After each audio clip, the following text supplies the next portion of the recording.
본문의 말씀을 보면 사도 요한이 환상 중에 보좌에 앉으신 이의 오른손에 들려있는 두루마리를 보았죠. 이 책에는 다음과 같은 내용이 기록되어 있습니다. 종말에는 세상의 크고 작은 나라들을 능가하고 압도하는 영원한 하나님의 나라가 임할 건데, 그때에는 세상의 나라와 그 권세들과 거기에 부역하는 모든 이가 하나님의 심판대 앞에 설 거고, 하나님께 대한 소망을 끝까지 놓지 않고 믿음으로 그리스도의 복음 안에 선자들은 마땅히 구원을 얻게 될 거다. 그런데 이 두루마리는 7인으로 봉인되어 있었고, 또 보니까 하늘에나 땅에나 그 어느 곳에도 이 인을 뗄 만한 사람이 없는 겁니다. 사도 요한이 볼 때 크게 실망스럽죠. 절망이 되는 겁니다. 그래서 크게 통곡하죠.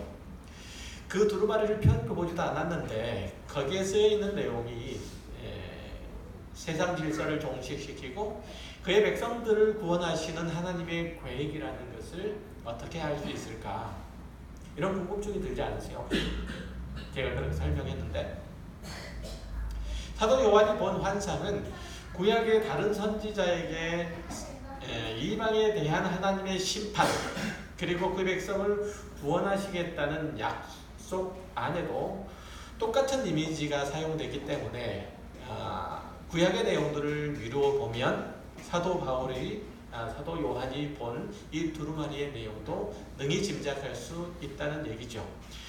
다니엘서 8장 17절 이하의 말씀에는 이 세상에 나타날 4개의 제국, 그리고 그 왕들이 어떤 모습으로 그 제국을 다스릴 건지를 상징적으로 기록한 내용이 나타나요. 한번 읽어볼게요. 그가 내가 선 곳으로 나왔는데 그가 나올 때에 내가 두려워서 얼굴을 땅에 대고 엎드리매 그가 내게 이르되 인자야 깨달아 알라 이 환상은 정한 때 끝에 관한 것이니라. 그가 내게 말할 때에 내가 얼굴을 땅에 대고 엎드려 깊이 잠들매 그가 나를 어루만져서 일으켜 세우며 이르되 진노하시는 때가 마친 후에 될 일을 내가 내게 알게 하리니 이 환상은 정한 때 끝에 관한 것임이라. 방금 읽은 대목은 이스라엘을 포로로 끌고 간 바벨론, 그리고 그 뒤에 나타나는 메데와 페르시아 제국, 그리고 헬라 제국, 그 이어서 나타나는 로마 제국에 관한 예언들인데, 이 4개의 제국이 거침없이 세상을 정복하고 또 하나님의 백성들을 고통 가운데 몰아넣을 거라는 그런 예언을 하는 대목이죠. 이 나라들이 자행하는 폭력과 압제, 그리고 심지어는 무자비한 칼로 무고한 사람들을 도륙하는 일들까지 그 모든 행위가 누구께? 하나님의 주권 가운데 있음을 알려주는 대목이에요.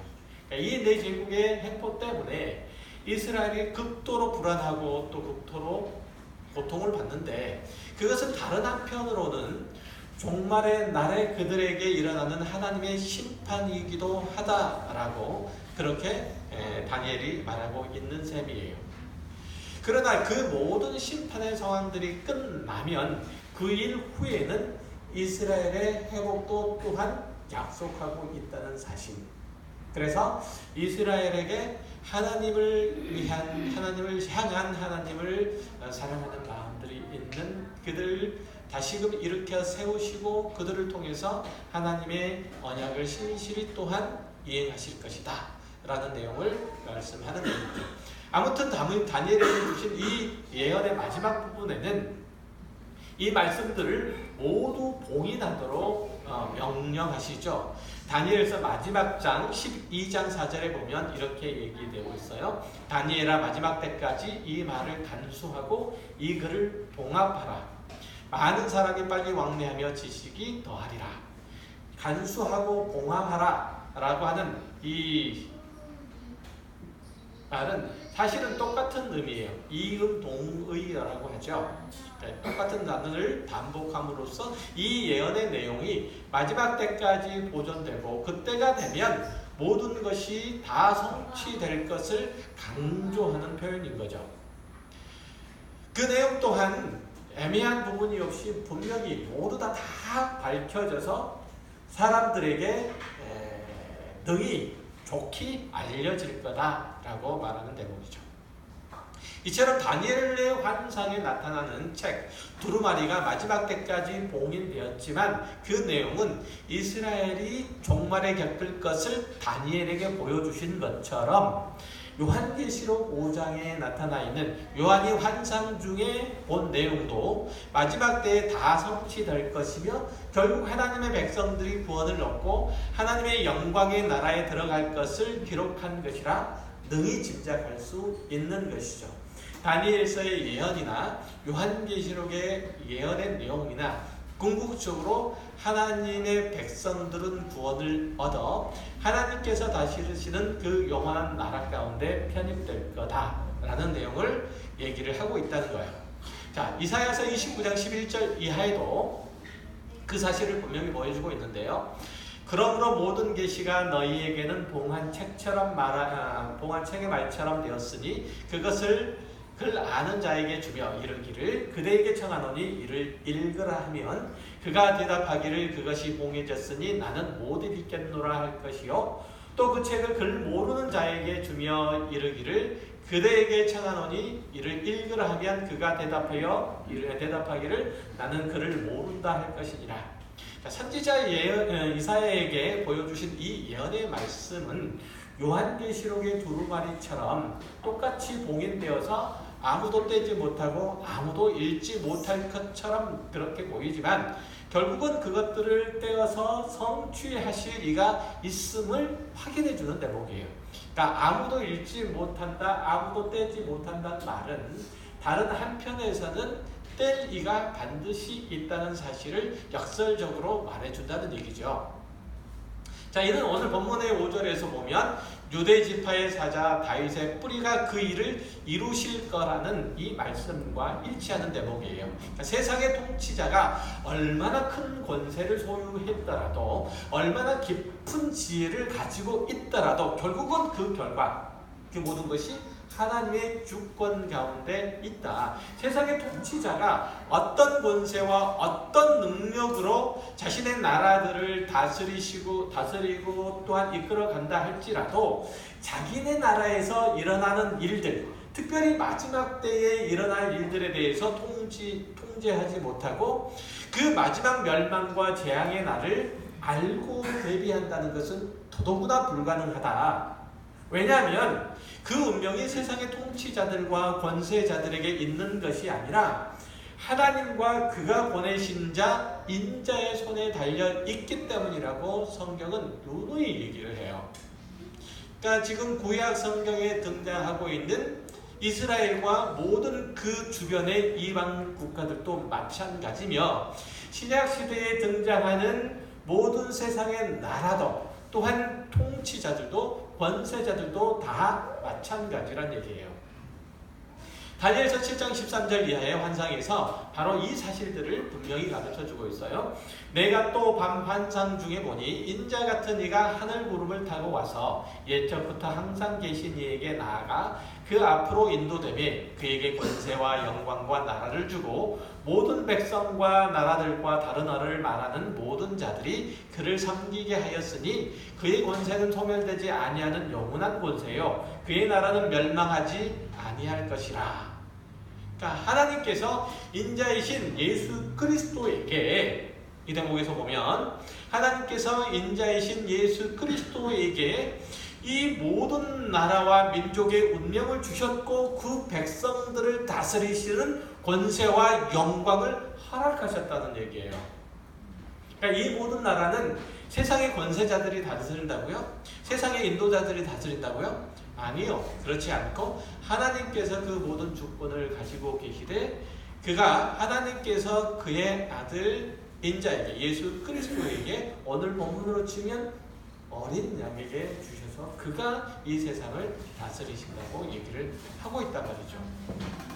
그러니까 그 모든 나라와 권세자의 운명은 오직 인자에게 달려있는 거죠. 그가 정한 때에 모든 나라를 심판하시고 그들의 모든 결국도 다 그가 정하신다는 거예요. 그러니까 오늘 본문에서 두루마리의 7 인동을 뗀다는 것은 바로 온 우주와 만물의 주권자이신 하나님께서 거기에서 일어나는 모든 일들을 예수 그리스도 안에서만 이루실 것이라는 사실들을 나타나는 의미에서 7인을 차례차례로 떼는 거예요. 아까 7인복으로 보게진 이 두루마리 안에 어떤 내용이 담겨져 있는지 서두에 제가 말했죠. 그 모든 세상에서 일어날 일들, 이것은 누구에 의해서? 인자에 의해서만 떼어진, 예수 그리스도에 의해서만 떼어진다는 거예요. 자, 그런데 첫 번째 인을 떼고 나면 전쟁이 일어나고, 두 번째 인을 떼고 나면 지진이 나고, 세 번째 인이 떼어지면 하늘의 해가 빛을 잃고, 뭐 이런 식으로 두렵고 신비한, 그리고 이해할 수 없는 어려운 일들이 일어나되, 그 일들이 언제 누구에게 일어날지 그 비밀을 캐려고 이 책을, 이 두루마리를 특별히 이해를 해서는 결코 안 된다는 거예요. 단지 그 두루마리의 인봉을 떼시고 그것을 펼쳐 시행하시는 이가 누구시다? 유다지파의 사자 다윗의 뿔이라는 점을 이 내용들을 통해서 분명히 상기해 두는 게 좋아요. 그러니까 그 다윗의 뿔이신 그리스도 예수를 통해서, 어린 양을 통해서 이 두루마리의 내용이 펼쳐지고 또한 성취되는 것, 이것을 아는 게 중요하다는 얘기예요. 이해하셨죠? 자, 먼저 유다지파의 사자라는 이미지, 여기 등장하는 제가 말씀드렸던 유다지파의 사자라는 이미지는 창세기 49장 9절 이하의 말씀에서 이렇게 유래한 거예요. 볼게요. 유다는 사자 새끼로다. 내 아들아, 너는 움킨 것을 찢고 올라갔도다. 그가 엎드리고 웅크림이 수차자 같고 암사자 같으니 누가 그를 범할 수 있으랴. 규가 유다를 떠나지 아니하며 통치자의 지팡이가 그 발 사이에서 떠나지 아니하기를 실로가 오시기까지 이르리니 그에게 모든 백성이 복종하리로다. 자, 애굽에 내려간 야곱이 거기서 10수년을 더 살다가 이제 하나님의 부르심을 받습니다. 임종 전에 그는 이스라엘의 12지파의 조상이 될 아들들을 축복을 하는데 그 넷째 아들 유다에 대한 축복의 예언의 내용이 지금 읽은 거예요.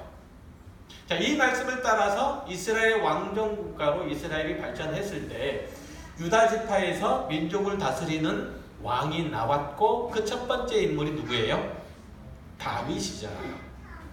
그러니까 이 예언의 말씀은 첫 번째로 누구에게서 지금 실현되고 있는 거죠?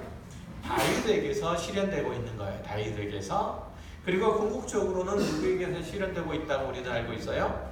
그리스도 예수에게서 실현되고 있다고 알고 있죠. 자, 다윗은 사울이 죽고 난 후에 이스라엘의 왕으로 등극해서 강력한 그 왕국을 건설한 사람이죠. 그가 정복 사업을 통해서 넓은 땅들을 이스라엘 역사 가운데서 넓혔는데, 그건 뭐 이스라엘 역사 가운데서 가장 큰 영토를 확장한 인물로 그렇게 알려져 있어요. 이 사업을 이루기 위해서 그는 자신의 나라를 대적하는 이들을 칼로 패퇴시켰고, 그를 가로막는 이들을 철장으로 다스리는 인물이에요. 또 그는 블레셋에 빼앗겼던 언약궤를 찾아옴으로써 이스라엘이 중앙집권적인 그 신정국가로서의 면모를 껴했고, 그리고 절대 왕정국가를 세우기 위해서 여러 가지 행정 조직들을 정비한 인물들로 성경에 기록되어 있어요. 이로 인해서 다윗 왕국이 고대 군동에서 가장 강력한 국가로 그렇게 급부상했고, 주변의 부족 국가들은 그 앞에 와서, 왕들이 와서 다윗 왕 앞에 엎드려 머리를 조아렸죠. 그는 율법과 선지자들의 예언에 따라서 국가를 통치하려고 애를 썼기 때문에 이스라엘 백성들이 그를 따르기를 주저하지 않았고, 그래서 그는 절대적인 왕권을 행사하여 그 나라를 부강하게 할 수 있었던 거예요. 마치 이 말씀처럼 이해되셨어요? 이 말씀처럼. 자, 성경이 말하는 것처럼 다윗은 하나님을 두려워할 줄 아는 인물로서 그 말씀에 부복하는 인물이었던 것이죠. 그가 다윗의 그러나 다윗의 모든 행실들이 하나님 앞에 다 옳았던 것은 아니에요. 그가 말년에 시행했던 인구조사들을 보면 그런 거죠. 고대 국가에서 인구조사를 했던 이유는 두 가지예요. 하나는 조세를 징수하기 위한 것이었고, 또 다른 하나는 징병, 군대로 끌어모을 사람들을 이제 숫자를 세는 것이죠. 그러니까 이런 다윗의 행위가 하나님의 소유인 이스라엘을 자신의 것으로 전유화하는 것이었기 때문에 하나님의 진노와 징계를 면치 못했죠. 그게 이제 성경에 잘 기록되어 있어요. 그러니까 그는 자신의 기쁨과 만족, 그리고 왕국의 평화와 번영을 물리적인 힘에 의존했다는 것이죠. 자신이 돈 거둘 수 있는 세금, 국고죠. 국고를 얼마만큼 비축시킬 수 있는지, 그리고 병정들, 군사들을 얼마나 끌어모아서 외세의 침략에 대해서 대비할 수 있는지, 이걸로 자신의 국력을 가늠했다 이거예요. 누구의 나라인데? 하나님의 나라인데. 그렇죠? 어쨌든 유대인들에게 있어서 이렇게 역사의 가장 위대한 왕, 이스라엘을 이스라엘답도록 했던 왕은 다윗이었고, 그로 인해서 유다지파에서 이스라엘의 12지파를 다스리는 왕이 나온 거죠. 사도 요한이 유다와 그의 후손에게 축복한 내용들, 그래서 이스라엘을 하나님의 나라로 이끌었던 다윗을 언급한 이유가 바로 그런 것들 때문이에요. 그리고 이제 그 다음에 이제 사도 요한이 그 어린 양을 다윗의 뿌리로 그렇게 소개하는 것들도 같은 맥락인 거죠. 보면 이 다윗의 뿌리, 이새의 줄기에서 나온 어린 싹이라고 하는 이런 표현들은 이사야서 11장에, 물론 다른 구절에도 있지만 11장을 배경으로 해요. 1절 볼게요. 이새의 줄기에서 한 싹이 나며 그 뿌리에서 한 가지가 나서 결실할 것이요, 그의 위에 여호와의 영, 곧 지혜와 총명의 영이요 모략과 재능의 영이요 지식과 여호와를 경외하는 영이 강림하시리니, 그가 여호와를 경외함으로 즐거움을 삼을 것이며 그의 눈에 보이는 대로 심판하지 아니하며 그의 귀에 들리는 대로 판단하지 아니하며 공의로 가난한 자를 심판하며 정직으로 세상에 겸손한 자를 판단할 것이며 그의 입의 막대기로 세상을 치며 그의 입술의 기운으로 악인을 죽일 것이며 공의로 그의 허리띠를 삼으며 성실로 그의 몸의 띠를 삼으리라. 자, 이 본문은 이스라엘의 후손들이 메시아의 도래를 소망하면서 불렀던 노래의 한 부분이에요. 그러니까 이것은 이스라엘 백성들이 다윗 왕조의 그 영화를 꿈꾸면서 소망하면서 그 다윗과 같은 왕이 다시금 일어나서 자신들을 구원시키고 해방하기를 바라는, 그런 열망하는 마음으로 이 노래를 불렀다는 거죠. 그러니까 우리가 이 구절을 읽으면 궁극적으로는 이 구절이 누구에게로? 예수 그리스도에게로 연결된다는 금방 알 수 있잖아요. 그렇게 배웠죠? 대답을 안 하세요. 그러나 1세기 당시에 기독신앙을 가지고 있지 않는 이들은 여전히 군사적인 힘들을 가지고 있어서 로마 제국의 압제에서 그들을 해방시킬 메시아를 기다렸었죠. 그리고 이제 그 근거 구절로 지금 이 대목을 지금 생각을 하고 있는 거예요. 다윗왕의 후예가 이 땅에 나타나서 그의 지혜와 능력과 권세로 하나님의 나라 이스라엘을 회복하시고 그 통치를 이루실 것으로 지금 이스라엘을 믿는 그런 심정으로 이 노래를 불렀던 거예요. 이것은 사무엘하 7장에서 보면 하나님께서 다윗에게 언약한 내용이기도 하기 때문에 어떤 의미에서는 이스라엘의 메시아 기다림이 당연한 기다림이었던 것이기도 해요. 그러나 이 구절은 언약의 성취라고 하는 측면에서 봐요. 그러니까 이 이사야서 11장의 내용들은 하나님께서 이스라엘에게 약속하신, 그 조상으로부터 약속하신 하나님의 언약이 누구에 의해서 성취될 건지를 와야 한다는 얘기죠. 그러니까 하나님께서 그의 나라의 통치자를 보내주실 것에 대한 약속이기 때문에 이 세의 줄기로 오실 다윗 왕의 후에 메시아는 거슬러 아브라함에게 주신 내 후손과 더 나아가서 아담에게 약속하신 여인의 후손에게까지 소급되어야 된다는 거예요. 이해되세요? 이해 안 되시죠 지금? 자 보세요. 다시 쉽게 설명할게요.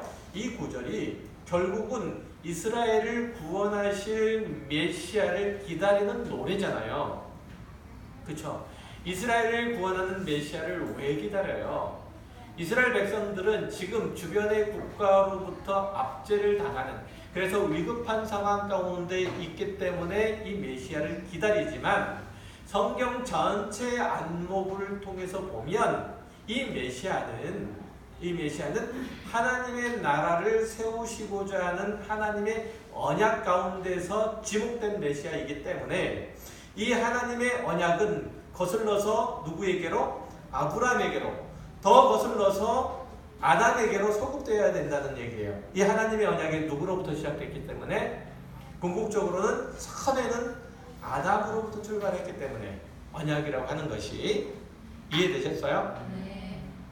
그렇기 때문에 아담에게로 소급되어야 된다는 거예요. 그러니까 하나님께서 아담과 그의 아내에게 이 후손에 대해서 약속을 주신 것은, 그죠? 후손에게 대해서 약속을 주신 것은 여자의 후손이라고 얘기하는 거. 여기서 얘기하는, 궁극적으로 얘기하는 이분, 메시아. 아시겠어요? 이것은 그들이 죄로 타락해서 하나님의 생명에서 분리된 이유였잖아요. 그쵸? 그리고 이스라엘이 지금 그 이사야 당시의 이스라엘이에요. 이스라엘이 지금 어려운 힘든 상황을 겪는 것도 하나님을 배반하고 그들이 타락하여 죄 가운데 있기 때문에 생기는 문제잖아요. 동시에 알고 내야 하는 거예요 지금.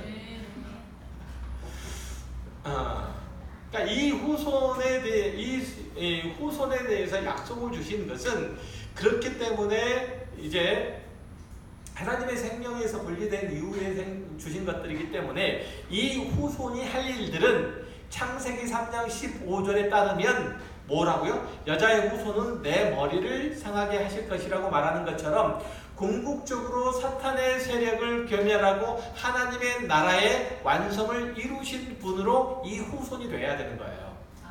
이해되셨어요? 그러니까 단순하게 이스라엘을 현재적인 형편과 상황 가운데서 구원하실, 이방의 민족으로부터 구원할 메시아가 아니고 궁극적으로 우리를 죄와 사망 가운데서 구원하여 하나님의 생명으로 다시금 인도하는 메시아로서 이 구절이 의미를 갖는다는 얘기예요. 자, 이 여자의 후손은 그래서 우리는 예수 그리스도임을 다 알죠. 그리고 그 후손을 하늘의 별처럼 바다의 모래처럼 많게 하신다는 아브라함의 언약은 이 여인의 후손, 예수 그리스도 안에서 죄로부터 이김을 얻고 회복된 하나님의 나라의 백성으로 부름을 받는 자들을 말하고, 그들이 바로 요한계시록 7장이나 19장 같은 데서 나타나는 셀 수 없는 수많은 무리라는 거 우리 알죠? 자, 유다지파의 사자여 다윗의 뿌리는 바로 이 하나님의 언약을 따라서 사탄의 세력을 물리치고 영원한 하나님의 나라를 세우실 예수 그리스도이고, 그가 역사와 거기에서 일어난 모든 일들의 과정과 결과의 주인이시고, 그가 하나님의 나라의 통치자로 승리하셨으므로 그 안에 있는 모든 이도 그 승리를 누릴 것을 장로 중에 하나가 유다지파의 사자 다윗의 뿌리가 이겼다라고 그렇게 외치는 거예요.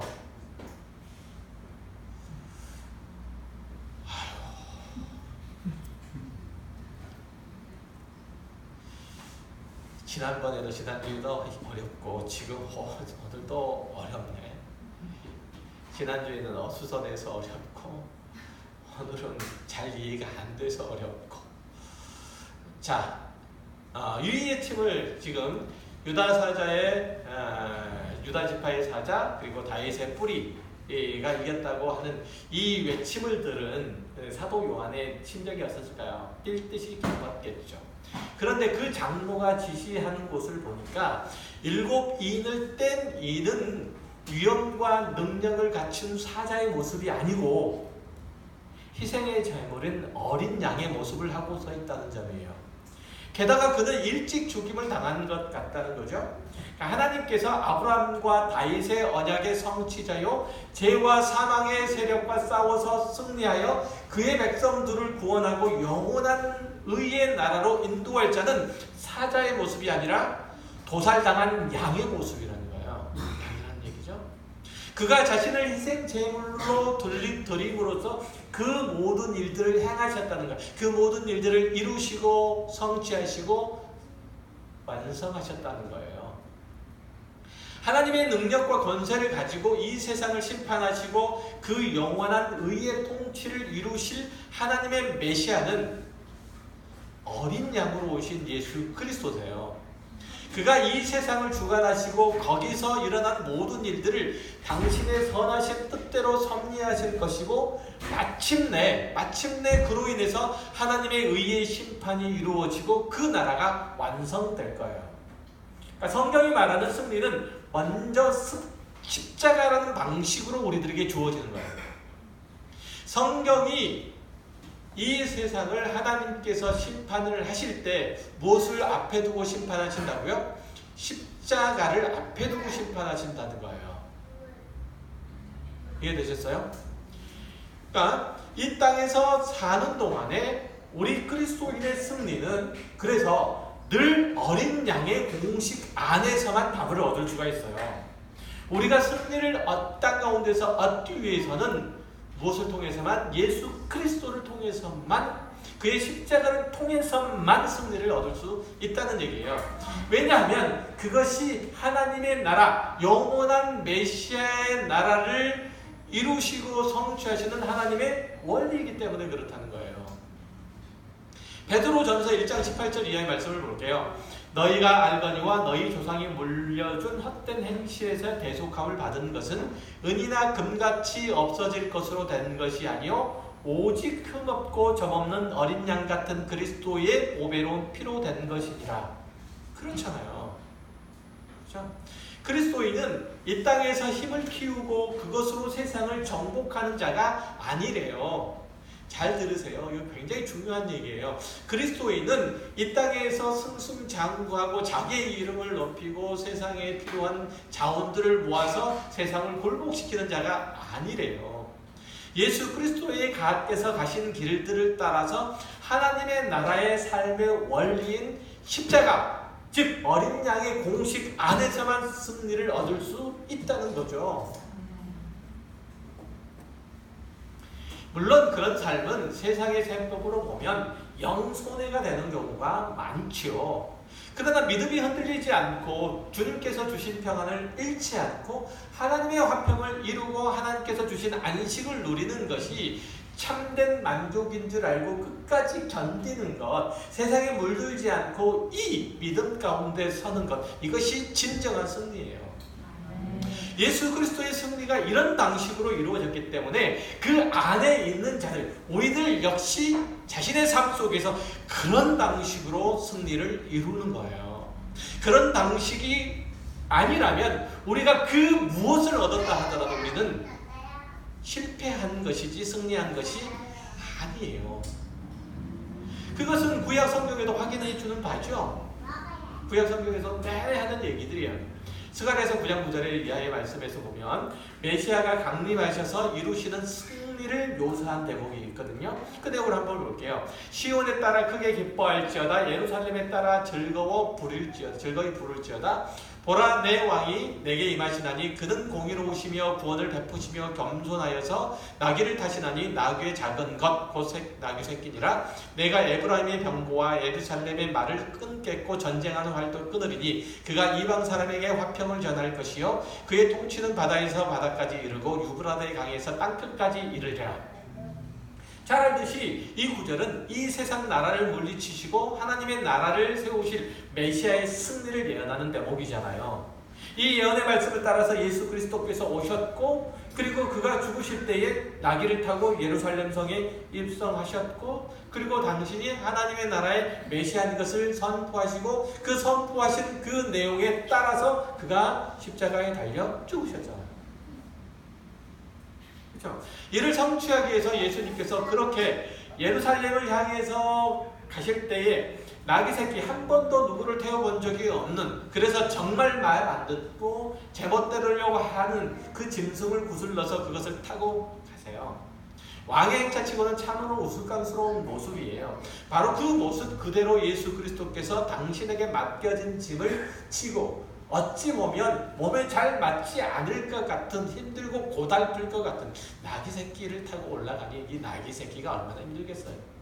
한 번도 누구를 태워본 적이 없는데, 이 모습과 같은 모습으로, 그러나 그럼에도 불구하고 주인의 요구에 따라서 묵묵히 그 십자가를 주인을 태우고 가는 거예요.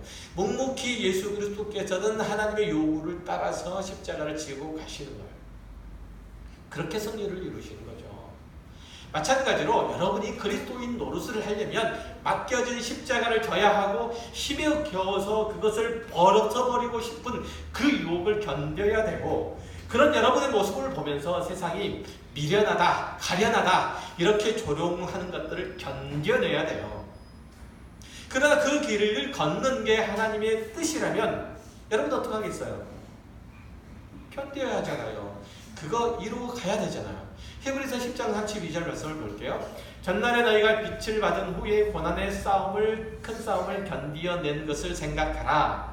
혹은 비방과 환난으로서 사람에게 구경거리가 되고, 혹은 이런 형편에 있는 자들과 사귀는 자가 되었으니, 너희가 갇힌 자를 동정하고 너희 소유를 빼앗기는 것도 기쁘게 당한 것은 더 낫고 영구한 소유가 있는 줄 알미라. 그렇잖아요. 그리스도인의 삶은 사람들의 눈을 휘둥그레하게 만들고, 아주 그들이 입을 떡 벌리고 놀랄 정도의 업적을 남기는 게 아니에요. 예수의 복음을 따라가는 자의 걸음은 사람들의 갈채를 받는 길이 아니라는 거예요. 지금 있는 그 자리에 하나님께서 함께 계심을 믿고 하나님의 대행자로서 지금 여러분들이 하고 있는 일들을 감당해야 되는 거예요. 무엇에 따라서? 어린 양의 공식을 따라서, 십자가의 원리를 따라서 그 일들을 하는 거란 말이죠. 그러기 위해서는 여러분은 약함 안에 머물러야 되는 거예요. 낮아짐 안에서 만족해야 되는 거예요. 약하다는 것은 무슨 뜻이냐면 여러분의 생각과 의식과 삶의 길과 목표와 방향과 그 모든 삶의 도구들을 하나님 앞에서 다 설정한다는 뜻이에요. 하나님의 말씀으로만 그것들을 결정한다. 여러분들의 이해와 여러분들의 요구, 여러분들의 생각, 이건 아무것도 없는 거예요. 여러분의 세법은 없는 거예요. 오직 하나님께서 말씀하신 대로만 하리라. 이게 약함이에요. 다른 게 아니고 이게 내려놓은 거 사실은. 여러분 안에 하나님께서 임재하심을 믿으세요? 여러분 안에 하나님께서 임재하심을 믿으세요? 다 아멘.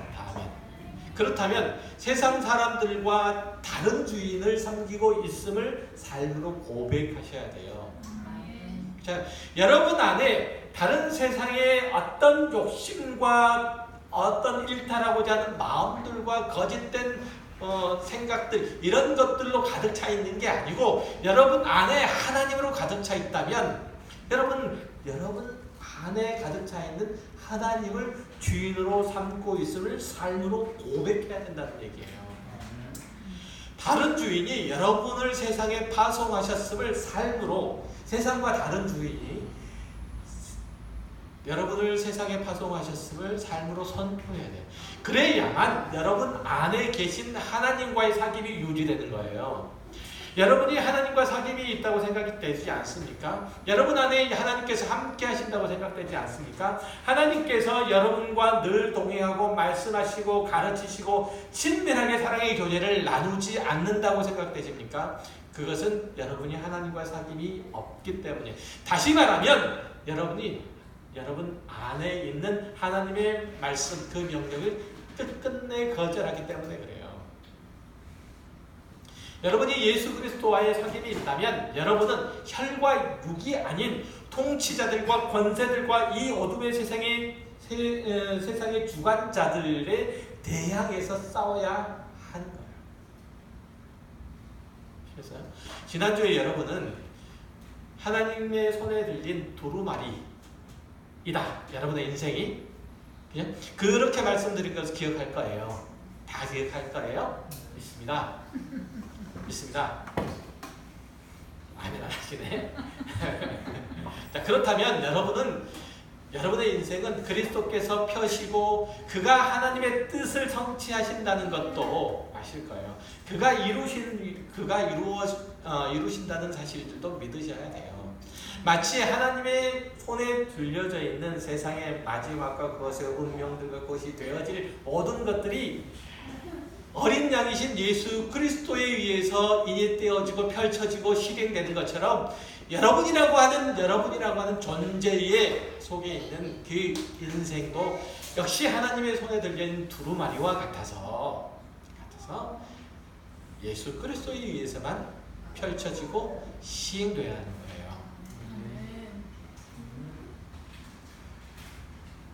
예수께서 하나님의 복음을 그의 몸으로, 그의 삶으로, 그의 선포로, 그의 죽음으로 드러내지 않았다면 우리가 그 구원을 몰랐듯이 우리가 복음을 살아내지 않으면 세상은 우리가 믿는 하나님과 그의 복음을 알 수가 없지요.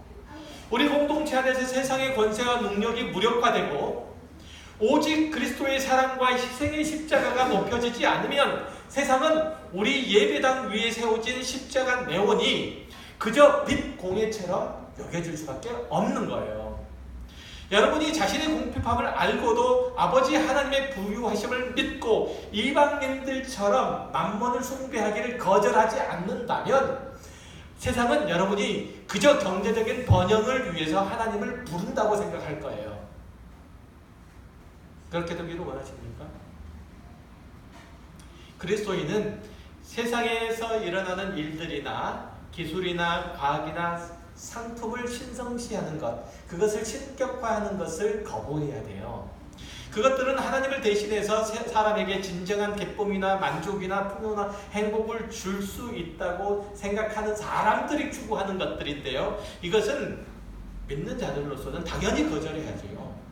우리의 기쁨과 우리의 행복과 우리의 만족과 우리의 자랑은 누구에게만 있어요? 오직 하나님께만 있잖아요. 하나님만 자랑할 거다. 요즘 일본 상품 불매운동이 한창이죠. 저는 이 자리에서 이 불매운동이 찬성 반대를 논하고자 하는 게 아니라는 걸 먼저 알아두시기 바라요. 불매운동은 기술만능주의, 품질제일주의, 일본이 숭배하는 이 경제적인 효율성 숭배, 이런 것들을 거절하는 행위예요. 이런 것들보다 더 우선하는 것이 있다는 얘기죠. 사람들이 얘기하기를 아무리 일본 자본이 거대하다고 해도, 아무리 일본 기술이 앞서 간다고 해도, 아무리 일본 상품이 소비 심리를 자극한다고 해도, 그것이 좋다고 해도 그것을 이용해서 정치적으로 혹은 국가적으로 우위를 점하려고 하는 거, 이건 참을 수 없다는 거죠. 경제적인 침략 행위에 대해서는 자세하지 않겠다. 다른 내용들도 있겠지만 어쨌든 그래요. 마찬가지로 그리스도인 된 신분이 정한 자리가 있죠. 하나님께서 정하신 자리, 이 자리를 놓고 세상을 섬기면 안 된다는 거예요. 그것이 여러분의 미래와 천국도 확보해 줄 수 있다고 협박하는 것에 대해서는 여러분 동의하지 않으셔야 돼요. 세상의 기술이, 세상의 일이, 세상의 상품이 여러분의 행복과 여러분의 만족을 줄 수 있습니까? 아까 누군가가 아들이 예쁜 옷을 사줬다고 마이크에 대고 큰 소리 치고 자랑하는 이가 있었는데, 어쨌든 이게 우리들의 자랑이 아니고 우리들의 자랑은 하나님이신 거죠. 하나님께서만 우리의 미래의 행복과 안전을 도모해 줄 수 있어요. 그러니까 세상의 것들이 어떤 우리의 행복을, 우리의 만족을 도모해 줄 수 있고 속이고 위협하는 것들, 이런 것들을 견딜 수 없어 하셔야 돼요. 만약에 그렇다면 여러분은 이 세상의 것들을 불매운동을 하셔서라도 그걸 거절하셔야 돼요. 이건 자존심이잖아요. 그렇죠? 자존심이잖아요. 그리스도인의 삶과 신앙은 하나님의 우주적인 통치와 그의 의의 선포의 도구여야 돼요. 여러분이 삶에서 지향해야 되는 것은 성공이 아니라 그런 의미에서 신실함이에요. 하나님께 대한. 하나님의 자녀인 거예요. 그게. 자존심이지. 하나님의 선하시고 의로우신 구원에 대한 솔직한 반응해야 된다는 얘기죠. 우리 그리스도인의 삶의 목표는 하나님의 능력이 우리 안에 나타나도록 우리를 비워야 하는 거예요. 여러분, 하나님의 능력이 여러분의 삶 가운데, 여러분의 인생 가운데, 여러분의 인격 가운데, 여러분의 모든 삶의 행실 가운데 나타나기를 원하십니까? 아멘 안 하세요? 아멘. 그렇게 될 겁니다. 아멘. 여러분을 비우십시오. 아멘. 우리 그리스도의 삶은 그렇게 돼야 된다는 거죠. 우리들 그리스도의 삶의 목표는 그렇게 기꺼이 약해져야 하는 거예요. 하나님께서 하시도록 자리를 내어드려야 되는. 그러기 위해서 여러분 뭘 하셔야 된다고요? 탐욕을 버리셔야 돼요. 탐욕을. 방탕함에서 돌이켜야 돼요. 방탕함이라고 하는 것은 내 멋대로 자기 중심적으로 사는 삶을 얘기를 하는 거예요. 거짓을 버리고 참됨으로 돌아와야 하는 거죠. 참됨은 하나님 한 분만으로 충분하다는 의식이고 그 고백이에요. 참됨이. 에베소서 4장 17절 그러므로 내가 이것을 말하여 주 안에서 증언하노니 이제부터 너희는 이방인의 그 마음에 허망한 것으로 행함같이 행하지 말라. 방탕하지 말라 이런 얘기예요. 여러분 우리는 그리스도인이에요. 세상 사람들이 자기 만족, 자기 자랑을 위해서 얻으려고 하는 것을 똑같이 얻으려고 하지 말라는 거예요. 에베소 5장 21절 술 취하지 말라 이는 방탕한 것이니 오직 성령으로 충만함을 받으라. 세상에 취하지 말라는 거예요. 세상에 취하는 게 뭐예요? 방탕함이에요. 방탕함.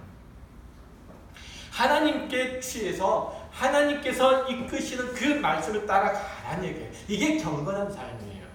여러분은 술에 취할 게 아니라 여러분은 세상에 취할 게 아니라 하나님께 취해야 되고 그 말씀에 취해서 그 말씀에 이끌리는 대로 가야 하는 거예요. 술의 힘이 이끄는 대로 가는 것이 아니고 세상이 이끄는 힘에 의해서 가는 게 아니고 하나님께서 이끄시는 힘에 의해서 여러분은 움직여야 되는 거예요.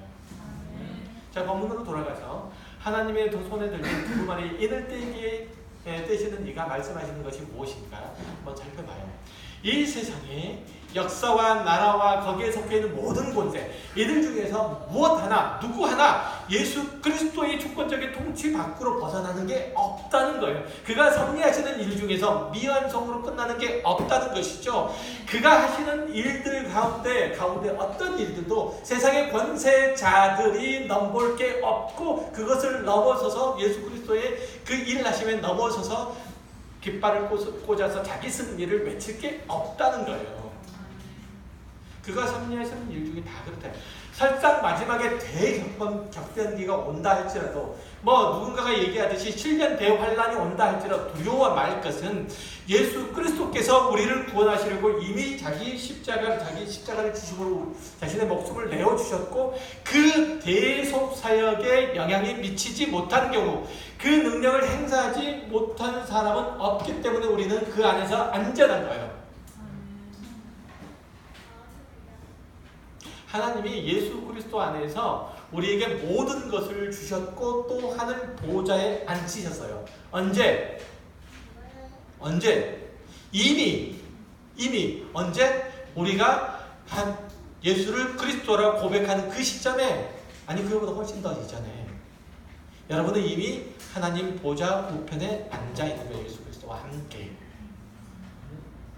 앞으로 무슨 일들이 일어나든지 어떤 상황이 도래되든지 우리에게 약속하시고 이미 보여주신 것 안에서 일어나지 않는 하나님께서 계획하지 않는 일들 그 주권이 미치지 않는 곳 그가 성취하시고자 하는 내용 위의 것이 나타나는 법이 결코 없다는 사실들을 기억하세요.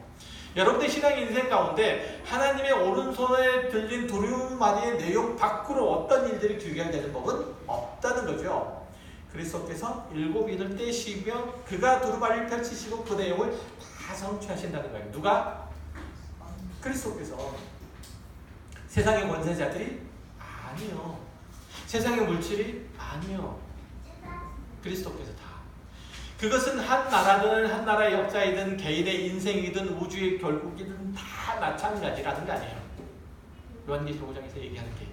그분을 배제하고 일어날 수 있는 일은 없고 그분이 풀어내지 못할 위급하거나 심각한 상황은 절대 없다는 거예요.